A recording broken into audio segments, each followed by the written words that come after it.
Bapak, Ibu, dan saudara-saudariku yang terkasih, selamat malam, berkah dalam, shalom. Pada malam hari ini saya akan mengulas tentang BKSN pertemuan yang kedua. Judulnya adalah pengajaran Yesus tentang tugas pengutusan para murid. Jadi di BKSN yang kedua ini bertemakan tentang pelayanan, yaitu yang diangkat dari Injil Matius bab 10 ayat 1 sampai 15. Saya akan mulai membaca literasi awal pembahasan. Yang pertama adalah dalam kondisi masyarakat. Banyak orang datang berduyun-duyun kepada Yesus, entah untuk mendengarkan pengajarannya, entah untuk memohon kesembuhan dari penyakit. Umat Allah terlantar dan tidak terurus. Mereka ini ibarat domba yang tidak mempunyai gembala. Nah, ini pengantarnya di dalam kondisi masyarakat. Tentunya situasinya adalah di dalam perikop itu ya, dijelaskan bagaimana mereka itu mencari Tuhan Yesus, entah itu untuk mendengarkan pengajarannya, entah untuk mukjizat kesembuhan dari penyakit. Mereka terlantar seperti haus akan firman. Mereka tidak mempunyai gembala. Mereka berserakan, dan ini yang menjadi perhatian khusus Tuhan di dalam perikop itu ya. Bagaimanakah relevansinya di dalam kehidupan sekarang? Ya, katakanlah ketika orang haus akan firman dan datang untuk mencari pengajarannya, itu seperti halnya ketika mereka hendak mendengarkan firman Tuhan, ya entah mereka belajar di dalam komisi kitab suci atau bagi mereka yang belajar di lingkungan melalui katekisnya, bisa jadi seperti itu ya. Mereka yang rajin dan mencari firman Tuhan. Bahkan bagi mereka yang sakit pun demikian ya, ada yang memohon untuk kesembuhannya, entah itu sakit dirinya atau mungkin anaknya atau mungkin istrinya ya. Ada saudaranya yang sakit ya. Biasanya memohon doa untuk kesembuhan, entah itu diintensikan di dalam misa, entah itu diintensikan di dalam persekutuan doa di lingkungan ya, bisa jadi seperti itu. Semuanya mencari Tuhan, baik di dalam pengajaran ataupun sakit dan memerlukan mukjizat. Ini masih relevan di zaman sekarang. Umat Allah terlantar, tidak terurus. Mereka ini ibarat domba yang tidak mempunyai gembala. Ya, kalau kita merelevansi di dalam kehidupan sekarang bagi mereka-mereka ini seperti halnya entah mereka itu orang yang pasif di dalam iman, sudah menjadi domba-domba Tuhan tetapi mereka tidak aktif. Entah itu karena kondisi tersakiti batinnya, entah apapun alasannya, entah juga bagi mereka yang memang belum mengenal Kristus dan ajarannya. Ini menjadi perhatian khusus bagi Tuhan, karena temanya adalah sebagai pelayan ya. Kita diutus menjadi pelayan. Nah, itu tadi adalah kondisi masyarakat. Selanjutnya adalah pengajaran Yesus. Kepada para muridnya, Yesus lantas berbicara tentang tuaian. Inilah lambang bagi umat Allah yang harus mereka layani bersama. Jumlah tuaian ternyata begitu banyak, tidak sebanding dengan jumlah pekerja yang ada. Oleh karena itu, Yesus yang memanggil para murid lantas memberi mereka kuasa dan tugas pengutusan. Ibu, Bapak, dan Saudaraku, ketika kita membaca konteks dari pengajaran Yesus ini tentunya berbicara tentang hierarki dari gereja itu sendiri. Hierarki yang dimaksud adalah para penerus para rasul. Ya, tentunya itu kepada para uskup, para imam ya, suksesi dari apostolik gereja. Karena dimulai dari mereka ya, ketika kita berbicara tentang Yesus dan murid-murid, dimulai dari mereka yang 12 ini, itu mulai dilakukan pembentukan murid lagi. Kalau kita membaca kitab suci, ada 70 murid yang diutus ya, dan mereka mewartakan di berbagai penjuru dimulai dari Yerusalem ya, seperti dalam amanat agung Tuhan ya. Ini juga perutusan yang masih relevan di zaman sekarang, yaitu bagaimana gereja juga menjadi rahmat utusan Allah. Dan nanti bagaimana selanjutnya kita akan bahas bersama. Selanjutnya, ini adalah perikop yang diberikan dari Injil Matius bab 10 ayat 1 sampai 15. Saya akan mulai membacakan. Yesus memanggil ke-12 muridnya dan memberi mereka kuasa untuk mengusir roh-roh jahat dan menyembuhkan orang-orang dari segala penyakit dan kelemahan. Inilah nama ke-12 rasul itu. Pertama, Simon yang disebut Petrus dan Andreas saudaranya, lalu Yakobus anak Zebedeus dan Yohanes saudaranya, Filipus dan Bartolomeus, Thomas dan Matius pemungut cukai, Yakobus anak Alfeus dan Tadeus, Simon orang Zelot dan Yudas Iskariot yang mengkhianati dia. Ke-12 murid itu diutus oleh Yesus dan ia berpesan kepada mereka, janganlah menyimpang ke jalan bangsa lain atau masuk ke dalam kota orang Samaria, melainkan pergilah kepada domba-domba yang hilang dari umat Israel. Pergilah dan beritakanlah, kerajaan surga sudah dekat. Sembuhkanlah orang sakit, bangkitkanlah orang mati, tahirkanlah orang yang sakit kulit, usirlah setan-setan. Kamu telah memperolehnya dengan cuma-cuma, berikanlah pula dengan cuma-cuma. Janganlah membawa emas atau perak atau tembaga di dalam ikat pinggangmu. Janganlah membawa kantong perbekalan di dalam perjalanan. Janganlah membawa baju 2 helai, kasut atau tongkat, sebab seorang pekerja patut mendapat nafkahnya. Apabila kamu masuk kota atau desa, carilah di situ seorang yang layak dan tinggallah padanya sampai kamu berangkat. Apabila kamu masuk satu rumah, berilah salam kepada mereka. Jika mereka layak menerimanya, salam damaimu itu turun atasnya. Jika tidak, salam damaimu itu kembali kepadamu. Apabila seorang tidak menerima kamu dan tidak mendengar perkataanmu, keluarlah dan tinggalkanlah rumah atau kota itu, dan kebaskanlah debunya dari kakimu. Sesungguhnya aku berkata kepadamu, pada hari penghakiman, tanah Sodom dan Gomora akan lebih ringan tanggungannya daripada kota itu. Demikianlah sabda Tuhan. Terpujilah Kristus. Baik, Ibu, Bapak, dan saudara-saudariku yang terkasih, mari kita ulas sedikit dari perikop ini untuk memperkaya literasi kita, terkhusus di lingkungan ya. Yesus memanggil ke-12 muridnya dan memberi mereka kuasa untuk mengusir roh jahat dan menyembuhkan orang-orang dari segala penyakit dan kelemahan. Jadi di sini Bapak, murid-murid itu pun diberikan kuasa ya. Jadi mereka mempunyai kekuatan dapat mengusir roh jahat dan menyembuhkan orang yang sakit dari penyakit dan kelemahan seperti Yesus yang lakukan. Karena mereka dipanggil Tuhan dan Tuhan menginginkan mereka untuk melakukannya.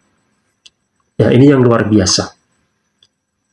Ini dari penjelasan di perikop di nomor 1 atau ayat 1. Kemudian yang ayat 2 sampai 4 itu adalah penjelasan mengenai murid-murid Tuhan. Ya, katakanlah di ayat 2. Nama ke-12 rasul itu yang pertama Simon yang disebut Petrus dan Andreas saudaranya. Ibu dan Bapak, kita tahu bahwa Rasul Petrus ini adalah murid yang pertama dipanggil ya, yang disebut dengan Kefas atau Petra ya, artinya batu karang.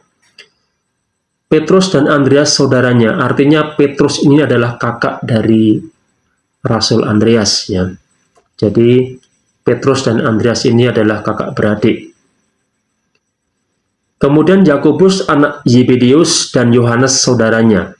Jadi Yakobus dan Yohanes ini adalah kakak beradik, yang mana mereka mempunyai ayah namanya Yebedeus ya. Jadi Yakobus adalah yang tertua atau kakaknya Rasul Yohanes. Kemudian disebutkan ada Filipus dan Bartolomeus, Thomas dan Matius pemungut cukai, Yakobus anak Alfeus dan Tadius, Simon orang Zelot dan Yudas Iskariot. Simon orang Zelot, jadi ada dua Simon ya, tetapi di sini adalah Simon orang Zelot. Zelot ini adalah sekelompok fanatikan yang mana mereka mendambakan Mesias, tetapi Mesias pembebas ya, Mesias politik ya. Ini orang-orang yang fanatikan atau militan gitu ya. Ke-12 murid itu diutus oleh Yesus dan ia berpesan kepada mereka. Ini adalah awalan wejangan supaya murid-murid itu melakukan apa yang menjadi perintah Tuhan. Kata Tuhan ini selanjutnya adalah janganlah menyimpang ke jalan bangsa lain atau masuk ke dalam kota orang Samaria. Nah, Ibu dan Bapak, mengapa Tuhan mengatakan supaya jangan menyimpang ke jalan bangsa lain atau masuk ke dalam kota orang Samaria? Tentu di sini kita akan kembali lagi di dalam BKSN di tahun yang lalu ya, yang mengenai nabi kecil. Karena ini ada hubungannya dengan orang Samaria, bagaimana bangsa itu terbentuk ya. Ketika kita melihat dalam peta bangsa Israel dan bagaimana mereka sudah terbelah menjadi dua, menjadi kerajaan utara dan selatan. Sedangkan Tuhan Yesus ini adalah dari bangsa Israel di sebelah selatan, yaitu dari suku Yehuda, yang mana di selatan itu, di Israel selatan itu hanya tinggal suku Yehuda dan suku Benjamin. Nah, mengapa Tuhan mewanti-wanti atau memberikan warning supaya jangan masuk ke dalam kota Samaria? Karena ketika kita menyimak dalam Perjanjian Lama yang kita bahas tahun lalu ya, BKSN yang mengenai 12 nabi kecil itu ya, Samaria atau Israel Utara itu mereka sudah bercampur ya, mereka sudah bercampur dengan bangsa-bangsa lain, jadi tidak murni bangsa Israel ya. Jadi mereka sudah bercampur dengan suku Awai, Separwaim, ya, Kutai, Amat ya, yang mana istri-istri mereka atau orang-orang asing itu menyembah ilah-ilah yang lain. Jadi mereka tidak murni menyembah Allah Yahweh. Inilah yang menjadi kekejian di mata Tuhan. Sepertinya seperti itu. Dan Tuhan berpesan supaya jangan bergaul dengan mereka. Tetapi Tuhan berpesan, pergilah kepada domba-domba yang hilang dari umat Israel. Domba-domba yang hilang ya seperti di pack awal tadi ya, bagaimana mereka itu mencari-cari Tuhan, bagaimana itu mereka itu haus akan firman Tuhan, pengajarannya, bagaimana mereka ingin disembuhkan dari sakitnya, ya, mendapatkan mukjizat, ya. Inilah yang Tuhan maksudkan supaya mereka-mereka itu yang mencarinya, seperti apa yang terjadi, ya. Itu juga terjadi juga kepada murid-murid itu ketika mereka sudah diutus, ya. Tuhan juga berfirman, pergilah dan beritakanlah kerajaan surga sudah dekat. Sembuhkanlah orang sakit, bangkitkanlah orang mati, tahirkanlah orang sakit kulit, usirlah setan-setan.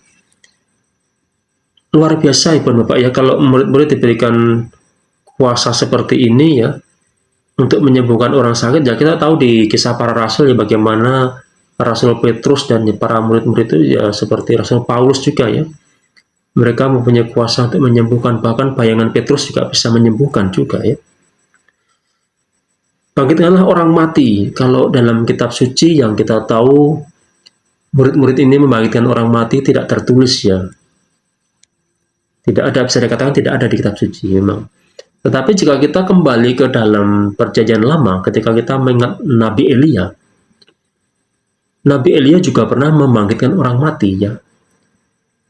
Itu adalah anak dari seorang janda di Safrat yang sakit parah kemudian meninggal ya.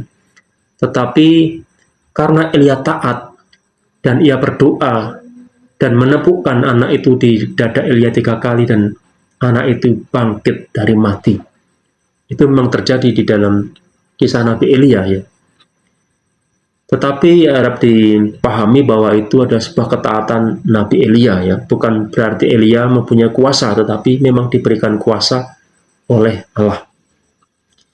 Ini perihal membangkitkan orang mati untuk memperkaya literasi kita. Baik, tahirkanlah orang yang sakit kulit. Ya ini lepra ya. Mungkin mereka pun murid-murid juga mentahirkan yang sakit lepra juga ya.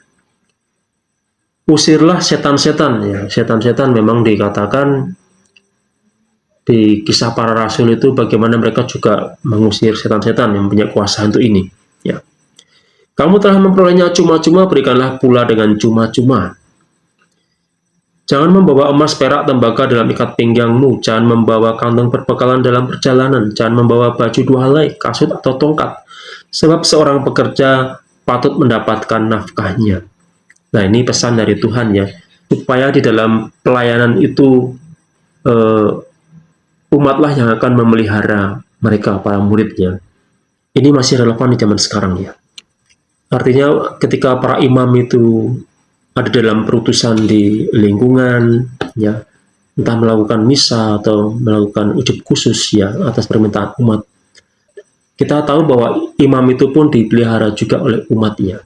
Artinya mereka ada dalam pemeliharaan umat juga ya. Masih relevan ya. Dan di sini Tuhan juga mengatakan apabila kamu masuk rumah orang, berilah salam kepada mereka ya. Kita juga melakukannya ya, berkah dalam ya, salam juga, salam damai ya.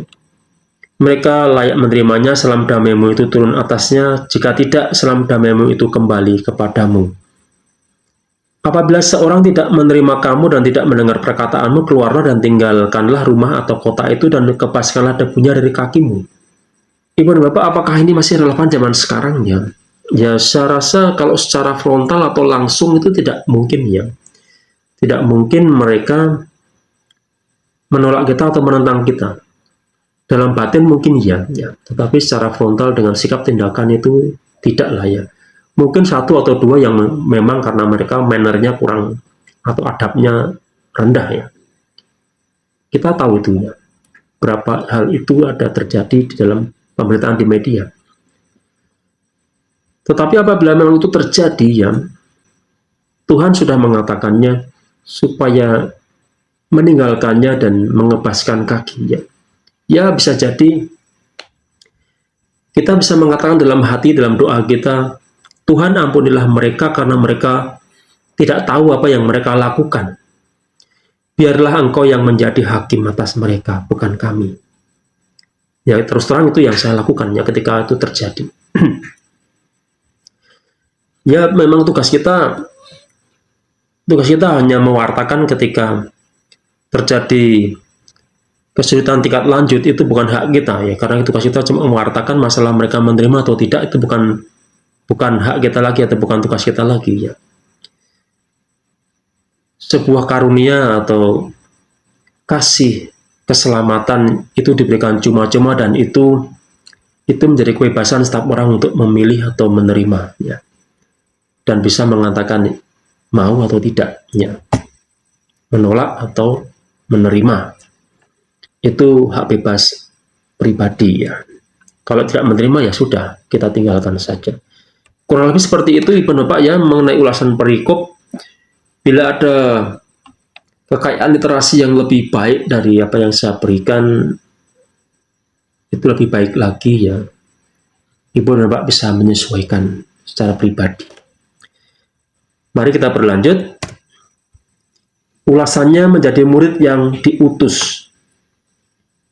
Yesus memberi para murid kuasa, arahan, dan peringatan. Ya tadi sudah kita bahas, mereka diberikan kuasa ya, diberikan arahan-arahan, peringatan supaya berhati-hati ya. Pekerja sedikit tetapi bagaimanapun misi harus dimulai karena tuayan harus segera dipanen ya, karena ketika kita melihat dari perikop tadi ya, kita menyimak alur cerita perikop tadi, bagaimana Tuhan Yesus itu semakin tenar, semakin famous ya, semakin banyak orang ingin mengenal dia ya, karena memang itu terang sejati ya. Mereka merasakan terang dan keindahan, keenakan, kenyamanan itu, dan mereka akan mencari Tuhan terus dan terus, dan semakin banyak yang mengikutinya. Ya terus terang, mungkin hanya mukjizatnya yang dicari bisa jadi. Ya. Tapi yang jelas di sini Tuhan menjadi banyak pengikutnya karena semakin dikenal oleh mereka. Sebelum para murid pergi menjalankan tugas pengutusan, Yesus memberi mereka kuasa untuk mengusir roh-roh jahat dan menyembuhkan segala penyakit dan kelemahan.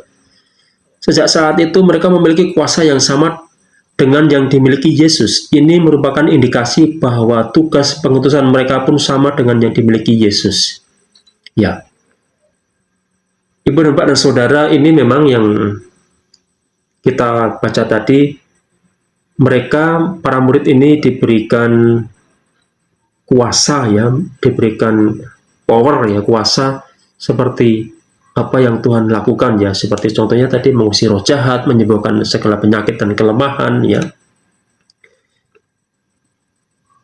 Tadi sudah kita simak bersama. Para murid harus mewartakan bahwa kerajaan surga sudah dekat. Dalam diri Yesus, kerajaan surga sudah mulai hadir. Bapak, Ibu, dan Saudara, dari sisi ini, sebenarnya ketika realisasinya dalam perutusan itu, ya, bagaimana ia menjadi nabi, menjadi imam, raja, ketika ia mewarta, sebenarnya terang itu atau kerajaan surga itu sudah hadir di dunia ini.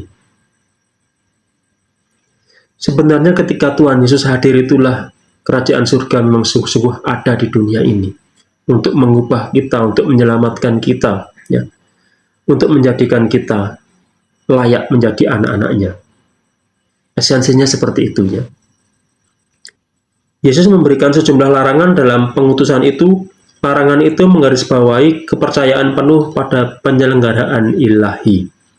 Ya tadi ketika kita menyimak bahwa para murid itu diwanti-wanti ya supaya tidak membawa bekal yang banyak ya, tidak membawa emas dan perak, tembaga ya, dan selanjutnya dan sebagainya ya, dan sebagainya, ada baju hanya 2 helai saja ya.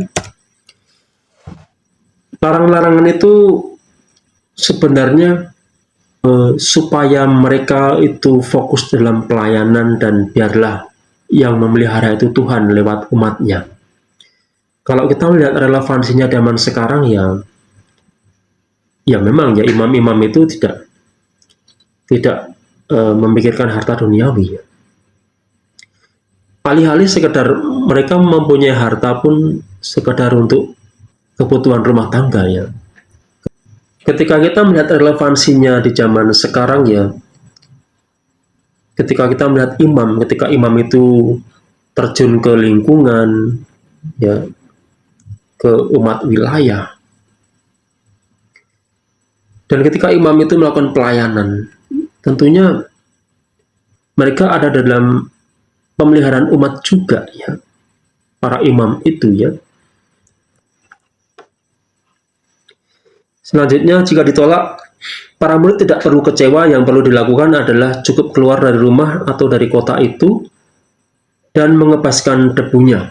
Tindakan itu merupakan simbol bahwa mereka tidak bertanggung jawab atas penghakiman ilahi yang menanti-nanti orang-orang yang menolak kabar itu. Ya, tadi sudah kita jelaskan bahwa ketika penolakan terjadi,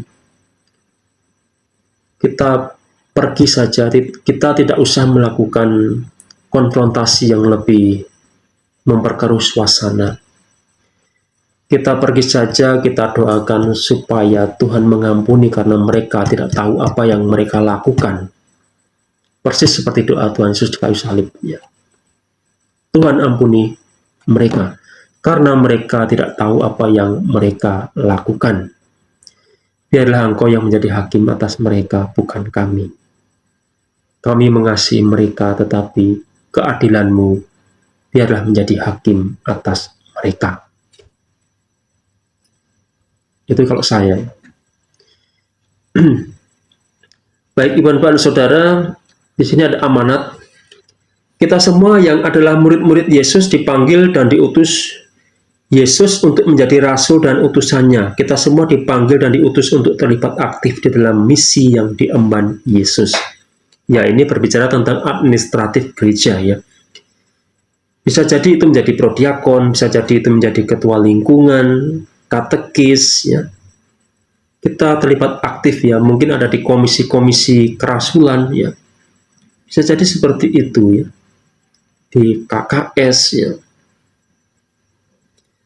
Apapun itu yang pasti aktif di dalam misi perutusan yang diutuskan oleh Tuhan. Kita menjadi utusan Yesus dengan cara masing-masing, panggilan hidup berbeda-beda, tetapi yang memanggil kita adalah Ia yang satu dan sama. Ada ajakan untuk membaktikan akal budi, tenaga, dan waktu bagi terwujudnya kehendak Allah di dalam kehidupan bersama. Ibu dan Bapak, ada kalanya di momen tertentu mereka mengatakan ya, umat itu ya, Pak, saya tidak bisa kalau mewartakan dengan sabda atau firman Tuhan. Saya tidak tahu banyak firman. Bagaimana saya akan diutus? Dalam titik ini kita bisa memberikan pencerahan bagi mereka. Cukup melakukan kebaikan firman Tuhan itu dimengerti meskipun tidak paham atau hafal ya, katakanlah sabda Tuhan atau ayat kitab suci. Saya pun tidak hafal juga ya, tidak hafal juga. Tetapi setidaknya kita bisa memberikan solusi bagi umat itu untuk bersikap tingkah laku dengan perbuatan nyata di lingkungan atau di masyarakat itu. Itu adalah cara yang efektif ya, entah itu bisa menjadi tugas di masyarakat secara majemuk ya, entah itu menjadi sekretaris di tingkat warga ya, RW atau RT, atau mungkin bendahara atau apapun posisinya. Itu pun sudah menjadi sedikit contoh sikap secara langsung ya akan murid Tuhan. Cukup penting di sini bahwa umat Allah itu diakui di tengah mereka ya. Disitulah justru ketika kita menunjukkan sikap yang baik ya, perilaku kita yang netral, kita sudah menghadirkan Kristus secara tidak langsung dengan sikap-sikap tindakan kita. Kita menjadi terang di tengah mereka dengan perbuatan kita, bukan dengan kata-kata mekanis kita, tetapi dengan sikap dan tingkah laku organik kita. Itulah juga mewartakan sebenarnya ya. Itu bisa dilakukan semua orang ya. Sebagai utusan kita diminta untuk tidak merepotkan diri dengan uang, bekal, dan barang-barang duniawi lainnya. Andalkanlah Allah senantiasa. Ya, Ibu, Bapak, dan Saudara, di sini memang notabene kita melayani itu tidak ada yang menggaji kita. Ya. Disinilah sungguh-sungguh pelayanan itu murni ikhlas. Kita menapakkan kasut kita ya. Dan sungguh-sungguh kita di sini tidak mengharapkan upah apapun ya. Itulah realita. Tetapi memang sungguh dalam iman kita percaya, kita mempercayai bahwa tapi di sini sungguh-sungguh dengan realita iman bahwa kita mempercayai upah itu diberikan Tuhan, entah bagaimana situasi dan kondisinya, kapan dan waktunya.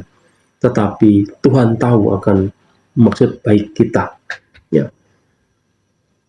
Bukan secara realistis itu berbentuk uang ya, tidak selalu ya. Memang inilah pelayanannya. Kok bisa seperti itu ya? Itu bisa terjadi ya. Ini memang luar biasanya sabda Tuhan itu ya. Jika mengalami penolakan dan misi kurang sukses, jangan pula kita merasa gagal dan larut dalam kekecewaan. Sampaikanlah perkataan-perkataanku kepada mereka, baik mereka mendengar atau tidak. Ya, ini basicnya dari Ezekiel bab 22 ayat 7. Nah, jadi intinya ketika kita melakukan pelayanan, baik mereka itu suka atau tidak, memang secara frontal mereka tidak melakukan kekerasan kepada kita secara verbal. Tetapi mungkin dalam hati atau batin mereka membenci kita. Sekali lagi, saya tegaskan, mereka sebenarnya di sisi luarnya menghormati kita sebagai manusia. Tetapi dalam batin mereka membenci kita. Jika mereka membenci ini ya, mereka membenci kita itu tanpa alasan. Tetapi ini kita baik kepada mereka, tetapi mengapa mereka membenci? Tidak ada alasan untuk itu ya. Tuhan sudah memberikan pengajarannya bahwa mereka membenci kamu tanpa alasan. Alasannya apa? Ya karena namaku, nama Tuhan itu sendiri. Nama Yesus Kristus itu sendirilah yang mereka benci, bukan kita. Ya. Dan supaya ini menjadi kekuatan kita, supaya kita tidak berkecil hati, bila terjadi memang seperti itu, tinggalkan saja dan doakanlah hal yang baik kepada mereka, dan biarlah Tuhan menjadi hakim atas mereka. Amin. Selanjutnya, biasa ada pertanyaan. Ya, nanti di pertanyaan ini Bapak dan Ibu silahkan menyesuaikan sendiri ya. Dari apa yang saya ulas di depan tadi, bisa diplot di dalam pertanyaan-pertanyaan ini, dan untuk menjawab pertanyaan-pertanyaan ini, dan silakan disesuaikan dengan kondisi di lingkungan masing-masing. Saya rasa pembahasan ini cukup seperti ini ya. Apa yang bisa saya berikan, bila ada salah, bila ada kata-kata yang tidak mengenakan hati saya dari lubuk hati yang paling dalam, saya minta maaf. Dan sekali lagi, bahan yang saya berikan di dalam pembahasan nomor 2 ini, BKSN ini, sebagai alternatif saja tentunya. Untuk realisasi yang baiknya, silahkan Ibu dan Bapak menyesuaikan di lingkungan masing-masing. Terima kasih. Selamat malam, selamat berkarya. Shalom dan berkah dalam. Tuhan memberkati kita semua.